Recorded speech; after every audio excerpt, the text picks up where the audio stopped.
I have a habit. No matter who I'm talking to, I always say, that's great. When my real, wealthy parents finally came for me, they carefully asked if I'd mind letting the fake heiress stay. I said, that's great. Raising someone else's child for them, how selfless. At the mansion, Felicity, the fake daughter, sidled up and sweetly offered me her room. I toured the bright, spacious space. Fantastic, I said, patting her shoulder. And you're so thoughtful. Knowing your big sister suffered 16 years and offering her the best room. Felicity went pale. Seeing her upset, my new brother Ryan shoved me. Don't bully her. I rubbed my shoulder. Awesome. You're so strong you must eat well. I lowered my voice. Unlike me, I never knew where my next meal was coming from. Ryan glared, calling me a manipulative witch. I kept on. Wow, that's great. So you know all about that, huh? Tell me, does your dear Felicity fit the description? Felicity burst into tears and ran to our mother, sobbing that I was targeting her. I just frowned. What were they talking about? I was only praising them. Mom gave me a troubled look. Audrey, how could you say that to your sister? I feigned confusion, scratching my head. But Mom, you said you wanted us all to get along. I've been doing my best. I haven't stopped complimenting everyone since I walked in the door. But Ryan, I added, glancing at him, he came right at me, showing off his muscles. He bruised my shoulder. I slipped off my jacket. Underneath, the fresh mark from Ryan's shove was visible, but so was a constellation of older, faded scars from years of abuse. At the sight of the old scars, my mother gasped. Ryan just stared, completely at a loss. I had no idea your life was so hard. His eyes were wide and guileless, reminding me of a kitten I had once. I couldn't help myself. I stood on my toes, patted his head and said, that's great. So now you know, right? He just stared, then nodded dumbly. A moment later, he was eagerly hauling my luggage into Felicity's room. Felicity stomped her foot, grabbing his arm. Ryan, are you taking her side against me? He scratched his head, looking flustered. Felicity, she's not an outsider. She's Mom and Dad's real daughter. Besides, he added, didn't you just offer her the room? Felicity clearly hadn't expected this. She ran to Mom, her eyes welling with tears. Mom, I want to be nice to my sister. I really do, but this room, I have so many memories here. Before Mom could say a word, I cut in. Mom, if my sister doesn't genuinely want me to have her room, that's fine. I can stay somewhere else. As long as we're all together as a family, it doesn't matter where I sleep.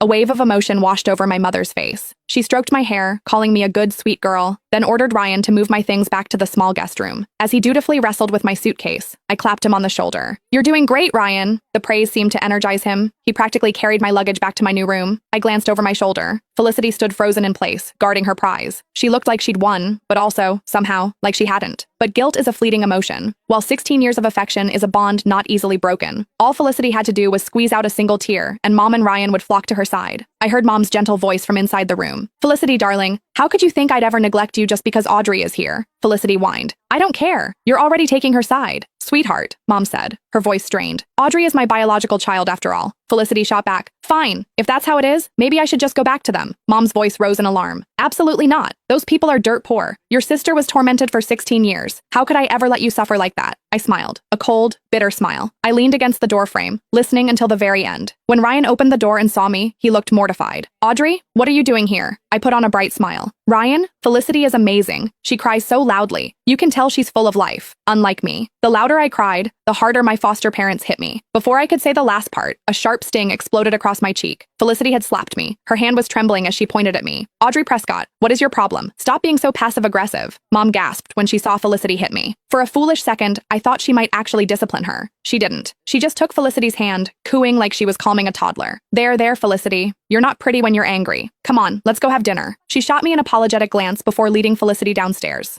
I stood there, my hand pressed to my swelling cheek. Ryan sighed. Audrey, Mom just managed to calm her down. If we say anything else to her, she might do something drastic. He brought the first aid kit and began dabbing ointment on my face. We've spoiled her rotten, he muttered. She's been throwing fits ever since she heard you were coming. Just try to avoid her for a while, okay? For everyone's sake. I looked down, and a tear I couldn't stop splashed onto his hand. Why should I? This is my home. I already gave it up to her for 16 years. Isn't that enough? Ryan swallowed hard. Audrey, it's not Felicity's fault, and she's been diagnosed with depression before. If we sent her back to that family, she wouldn't survive it. Not her fault? I laughed inwardly, a cold, sharp sound. But I quickly smoothed my expression into a smile. You're doing great, Ryan. My face doesn't even hurt anymore. At the Prescott house, Felicity had many privileges. One of them was choosing the menu. Coincidentally, ever since my arrival, every single dish she ordered was something I was allergic to. She knew I was deathly allergic to shellfish, so on my very first night, she requested a massive seafood feast. She even thoughtfully tried to shove a large shrimp into my mouth. I dodged, but it grazed my lips. My mouth immediately swelled up, and the world tilted sideways before I collapsed. Felicity looked down at me with feigned concern. Oh, sister, I know it's your first time eating real seafood, but you don't have to be that dramatic. Only then did it seem to dawn on my mother. Oh dear, I completely forgot Audrey can't eat shellfish. I ended up in the hospital. Even after that, the dining table was laden with seafood for the next 2 days. I gave her a thumbs up. That's great. I can't eat any of these. Did you get that for next time? Felicity was dumber than my cat. I told her I couldn't eat it, and she still had the chef make it day after day. I knew she was doing it on purpose. But my father just glanced at me and said, Felicity just wants to eat seafood, Audrey. It's not about you. I nodded eagerly. You're right. You're right. Not about me at all. I turned to him. Dad, you're in great shape. Eating so much seafood for so many days straight, and you're not even worried about your uric acid levels spiking? You're not afraid of getting gout? The piece of fish on his chopsticks fell onto the table with a soft plop. He cleared his throat.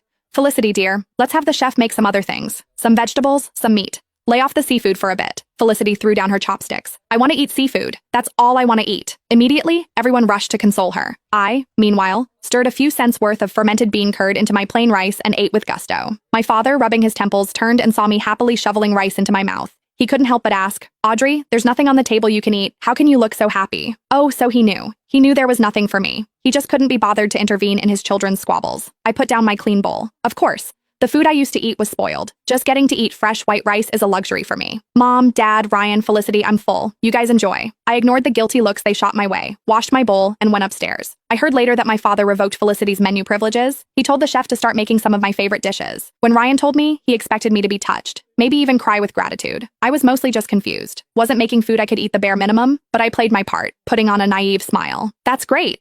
Does this mean I can finally have big chicken drumsticks and that delicious braised pork belly? Ryan's eyes grew misty. He patted my head. Is that all you want? Chicken and pork? Anything else? Just tell me and I'll let the chef know. No need, I said lightly. You should make some seafood too. It's Felicity's favorite. The next day, a huge platter of seafood sat in front of Felicity. In front of me sat a plate of braised pork and a crispy chicken leg. I beamed. This is perfect. Now my sister and I both get to eat what we like. High society life means endless parties and galas. When I came downstairs in my custom-made gown, Felicity clapped a hand over her mouth. Oh, sister, that dress looks ridiculous on you. I nodded in agreement. It's amazing, right? Custom made for my measurements and it's still this baggy. Mom, looking irritated, summoned the tailor and demanded an explanation. The terrified woman confessed immediately. It was Miss Felicity. She told me Miss Audrey would surely gain weight and that I should make it a few sizes larger. Mom turned to Felicity. Felicity just pouted. I was just trying to be thoughtful. How was I supposed to know she wouldn't gain any weight? It's like we're starving her or something. I nodded silently. That's great. You hit the nail right on the head. Felicity only wanted to embarrass me. She hadn't considered that as a Prescott. My appearance reflected on the family. But Mom couldn't bring herself to scold her darling, so she just hassled the poor tailor to alter the dress on the spot. Forget it. It's fine, I said, grabbing a wrap from the hall closet and draping it over my shoulders. This way, you can't even tell. Mom and Dad were busy networking, and Ryan was quickly absorbed by his friends. Before he left, he entrusted me to Felicity. Audrey, Felicity has lots of friends here. You should go meet them. That's great, Ryan. You're so considerate. I smiled, my eyes crinkling at the corners. He completely missed the sarcasm. Right? I'm a good brother. Felicity took my hand and dragged me over to her clique. Then, they all started speaking rapid-fire English. They'd talk for a bit, then stop abruptly and stare at me, waiting for a reaction. I just maintained a polite, placid smile. After a few seconds of silence, Felicity let out a giggle. Audrey, they're asking for your name. Don't tell me you can't even understand that? One of her friends wrinkled her nose. Ugh, where did this country bumpkin come from? She can't even speak English. I just smiled and nodded. That's great. Your English really is excellent. My foster parents, Felicity's biological parents, abused me, so I had to drop out of school years ago. Her friends froze. Wait, what? Is that true? One of them finally asked. Felicity, isn't Mr. Prescott your father? To protect Felicity's feelings, my parents had never publicly announced the switch. They were even considering letting me stay on as the adopted daughter, while Felicity remained the true heiress. Before Felicity could answer, I did. No, Felicity is the fake heiress. I'm the real one they switched me with. Felicity's face turned ugly.